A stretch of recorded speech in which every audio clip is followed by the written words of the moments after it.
Operation সিঁদুরের পর থেকে উত্তেজনা বেড়েছে ভারত ও পাকিস্তানের মধ্যে। আর এই আবহে এক্স হ্যান্ডেলে দায়িত্বশীল অনলাইন আচরণ মেনে চলা এবং ইন্টারনেট ব্যবহারকারীদের কোনো ভুয়ো তথ্যের শিকার হওয়া থেকে বিরত থাকতে বলা হয়েছে। আর এরই মধ্যে ভারত পাক সংঘাতের মধ্যেই ইন্টারনেট ব্যবহারের সতর্কতা জারি করল তথ্য প্রযুক্তি মন্ত্রক। কি করা যাবে আর কি করা যাবে না দেখে নিন এক নজরে। প্রথমে কি কি করা যাবে দেখুন। অফিসিয়াল নির্দেশিকা, হেল্পলাইন নম্বর, উদ্ধার বা ত্রাণ সংক্রান্ত আপডেট শেয়ার করা যাবে।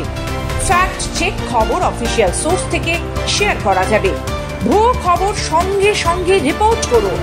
এবার কি কি করা যাবে না দেখুন। সেনাবাহিনীর কার্যক্রম শেয়ার করা যাবে না। যাচাই না করে কোনো তথ্য শেয়ার করা যাবে না।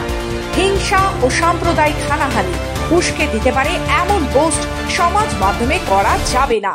তথ্য প্রযুক্তি মন্ত্রক এও জানিয়েছে যে হোয়াটসঅ্যাপে 8799711259 কিংবা ইমেলে socialmedia@pib.gov.in ভুয়ো তথ্য পাওয়া মাত্রই রিপোর্ট করুন। এতে ওটিটি চ্যানেলগুলিকে নির্দেশ। তথ্য ও সম্প্রচার মন্ত্রকের তরফ থেকে সমস্ত ওটিটি প্ল্যাটফর্মগুলিকেও গুরুত্বপূর্ণ নির্দেশিকা জারি করা হয়েছে। অপারেশন সিঁদুরের আবহে মিডিয়া স্ট্রিমিং পরিষেবাদাতাদের এই নির্দেশিকা মেনে চলতে হবে।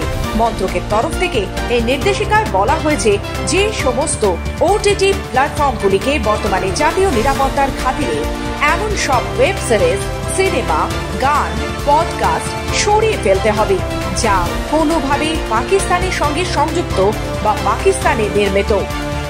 ব্যুরো রিপোর্ট, খবর বাংলা।